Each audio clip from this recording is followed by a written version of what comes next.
Hello everyone, good morning. Welcome back to my mini blog. তো যাই হোক, আজকের ভিডিওটা ছিল অ্যাকচুয়ালি আজকে না, এটা ছিল কালকে সানডে স্পেশাল। তো এখানে কি কি আনা হয়েছিল সেটাই দেখাচ্ছিলাম। এখানে চিকেন ছিল আর কিছু মাছ ছিল। কী কী মাছ ছিল? এখানে চিংড়ি মাছ ছিল আর কিছুটা পুঁটি মাছ ছিল, চুনো মাছ আর তেলাপিয়া মাছ। তো এগুলোর মধ্যেই রান্না হবে। এখানে আমি চিকেনের জন্য আলুটা ভাজতে বসিয়ে দিয়েছি, আর এদিকে দিয়েছি চিংড়ি মাছের একটা সবজি বানাবো।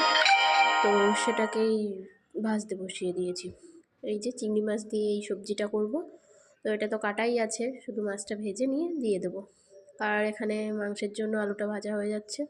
ভাজা হয়ে গেলে এখানে মাংসটাও আমার ম্যারিনেট করা হয়ে গেছে। তো এখানে এক পিস মাছ নিয়েছিলাম, এটা একজনের জন্য শুধু, মানে কি বলবো, ঝোল টাইপের হবে, মাখা মাখা, যেহেতু সে চিংড়ি মাছ খায় না সেই জন্য। তো এখানে মশলা কষিয়ে নিয়ে চিংড়ি মাছের সবজিও বসিয়ে দিয়েছি, আর এখানে চিকেনটাও তুলে দিয়েছি।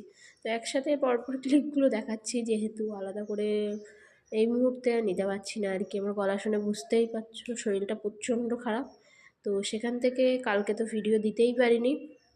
এডিট করব কি আর ভিডিও দেবই বা কি, সারাদিন প্রচণ্ড বাজে অবস্থা ছিল। যাই হোক, এখানে এই সবজিটা কষানো হয়ে যাচ্ছে, এবার জল দিয়ে দেবো। তো এটার ফাইনাল লুক হয়ে গেছে, দেখো কি দারুণ লাগছে না দেখতে।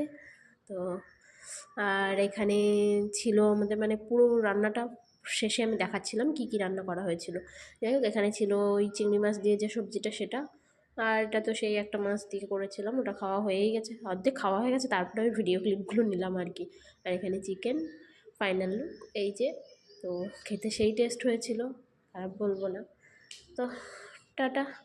পরে আরেকটা, হ্যাঁ, এখানে চাটনিও ছিল,